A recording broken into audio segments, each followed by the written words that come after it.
of non-communicable diseases, especially cancer, heart diseases, and diabetes-related complications.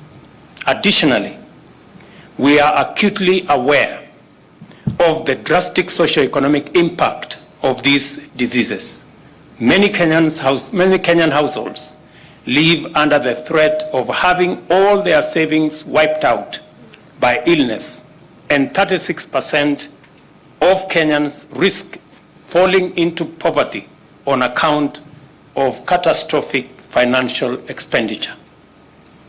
Our commitment under the universal health coverage pillar of our bottom-up economic transformation agenda consists of a well-considered intervention to ensure that we fulfill our obligation to deliver the best possible level of medical treatment and healthcare services affordably, efficiently, and in an inclusive manner. As has been articulated by CS for Health, I have taken long hours, many hours, with my team at the health department to figure out how we are going to do this together with our counties to ensure that this time round we get it right. We have attempted universal health coverage twice, and we have not succeeded. I have told my team this time there is no chance for us to fail. We do not have the luxury to fail. And that is why we are having a paradigm shift on matters health. While we support the entire ecosystem of curative health, we have to reimagine and focus our attention this time round on preventive and promotive interventions as a way of minimizing cost and arresting situations at the earliest possible opportunity. To succeed in this commitment, we are deeply conscious of the fact that health is a devolved function requiring us to employ consultative and collaborative mechanisms of intergovernmental cooperation and partnership with due regard to the evolving role of donors and other stakeholders. Access and quality are the most salient concerns in considering the ways and means of delivering health care to Kenyans. For this reason, it is extremely important for us to sustain the momentum in which we have expanded the infrastructure to house various categories of health facilities and equip them with the equipment and technologies required.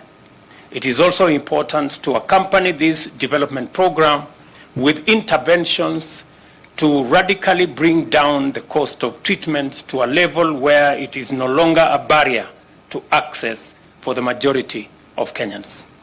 And I agree with the comments made by the chair of this great institution that we have waiting lists running into months for access to chemotherapy, for access to linear machines in our various institutions.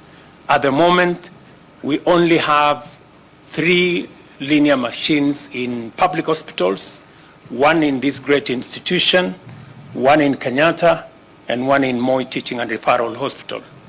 I want to say that going into the future, I have also received requests for a linear machine in Nakuru, Mombasa, and Garissa.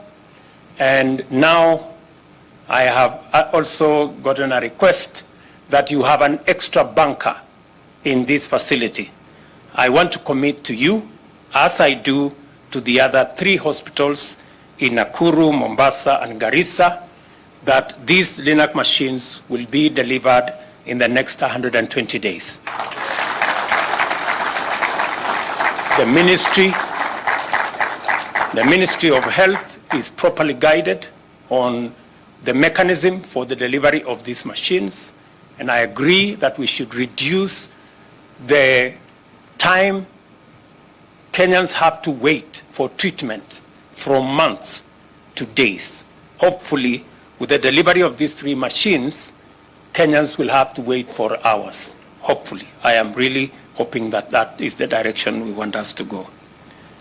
Any additional equipment that will be required, we are going to have a conversation. We have already agreed with the ministry on how we are going to deliver on the critical equipment that are required for the proper functioning of our health facilities across the country in a manner that is cost effective, in a manner that does not put costs ahead of service, in a manner that we have clarity. The cardinal plank of the government's commitment, therefore, include the reform of the National Hospital Insurance Fund to become a social health insurance scheme that can support universal health coverage and expand its operational capacity.